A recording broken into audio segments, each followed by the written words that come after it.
Module 8, Week 2 this week. Week 2 means that we have 2 stories to cover.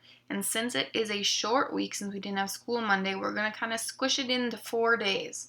So we will focus on this week's story, A Bumpy Ride, today. We will focus on our next story, Wednesday and Thursday of this week, and Friday will be a test day. So with A Bumpy Ride, we have new vocabulary words. Once again, we are going to try and do this as close to how we do it in school as possible, so please repeat after me even if it feels funny. Number 1, contraption. A contraption is a mechanical gadget or device that has a certain purpose. The inventor of this contraption says it can cook and serve you breakfast. What do you think this contraption is?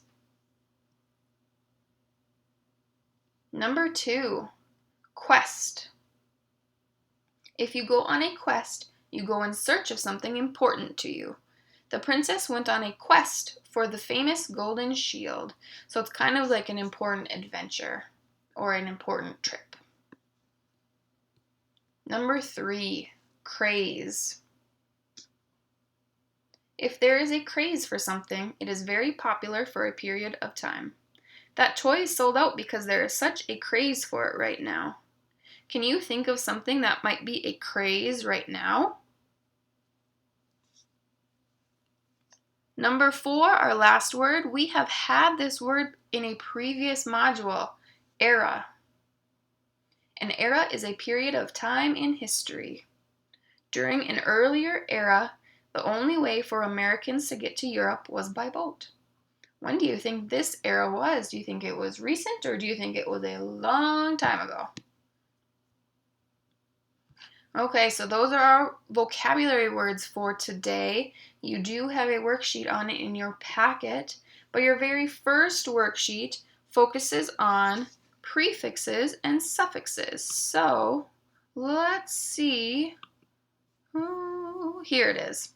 Prefixes and suffixes. Today we're going to focus on the prefixes re and un and the suffixes less and ness. Remember, prefixes are added to the beginning of a base word and change its meaning, and suffixes are added to the end of the base word. So let's look at line number 1. Repeat after me, please. Harmless. Greatness. Useless. Remake. Gladness. All right, so if we go back through these, I want you, when I'm done and I say go, to pause it and read through the rest of them and find the either prefix or suffix. And I'm gonna show you an example first. So harmless. I know that less is a suffix, so I would underline less in harmless. So when I say go, you may pause and go through the rest of them. And go. All right, welcome back. So from here on, we are going to talk about our story for this week.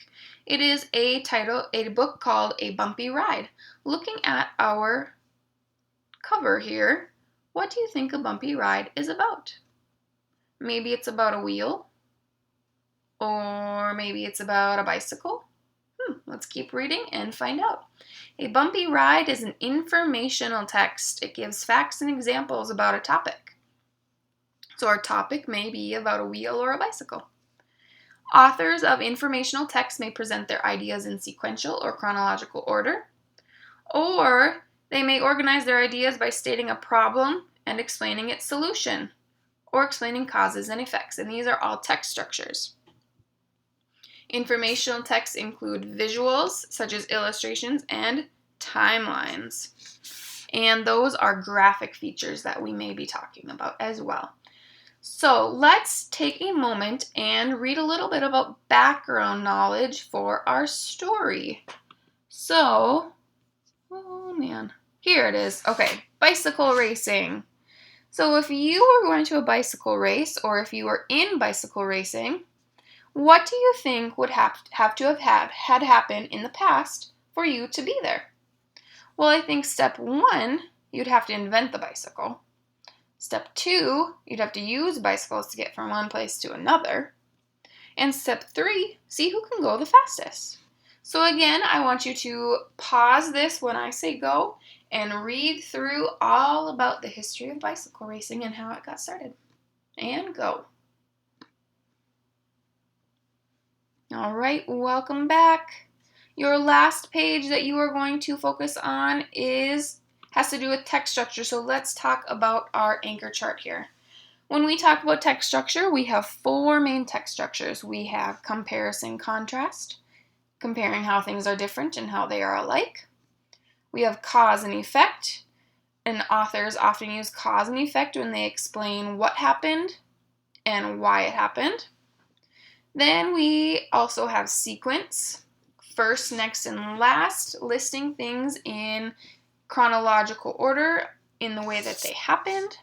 And finally, we have problem solution, what happened, or what our problem is, and how to fix it. So think about this anchor chart and our text structures when you're reading your story, and think about maybe which ones that they use in A Bumpy Ride. All right, so our spelling for this week, real quick, will have to do with the prefixes re, un, and suffixes less and ness. So you have these word cards. Make sure that you are practicing throughout the week and you submit at least one way that you practice this week, and it'll count as your spelling test. Now, real quick, let's talk about our grammar for this week. I believe right here. So in grammar this week, we are talking about singular possessive nouns and plural possessive nouns. We've talked about these before, but they're very important that we understand how they work. So that is why we are going through them again. So a singular possessive noun shows that a person, animal, place, or thing has or owns something. We use apostrophes and an S to form a singular possessive noun. So under here they give us an example. The alligator's hide is bumpy. So they're talking about the alligator's hide. The alligator owns the hide. He has the hide. So it's an apostrophe S. And it's just one alligator. So we have apostrophe S. Here's another example. The king's horse has a braided mane. They're talking about the horse that is the king's. And we only have one king here, so apostrophe S. Now here's a practice page, and you will have to pause and practice on this page, and we will finish up on the next one. So first, we want to change each of the following phrases by using the possessive form of the blue noun. So each sentence has a blue noun at the end. So if we were looking at number 1, it's a coffee shop owned by Joe. So how could we change this phrase to use the possessive form of our blue noun? So Joe. If we're using the possessive form, Joe is only one person, so we know we'd use apostrophe S. So Joe's coffee shop. I think that shows a coffee shop owned by Joe. Joe's coffee shop. Joe apostrophe S. How about a hoof of a cow? If we change cow to the possessive form, cow is one. So we'd have apostrophe S, cow's hoof. A cow's hoof. So please pause and go through the rest of these, and then you can press play again. All right. The second page of grammar that you will be working with today is plural possessive nouns. Plural means more than one. So to form a plural possessive noun, we add an apostrophe to the end of a plural noun that ends in S. So if our noun already ends in S, that means it's plural. But how do we show that it is possessive and it owns something? Well, here we have an example. The foxes have a den.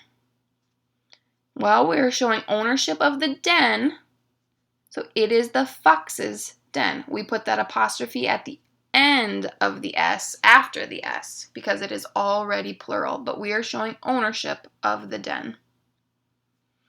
Here's another example. The toys belong to the babies.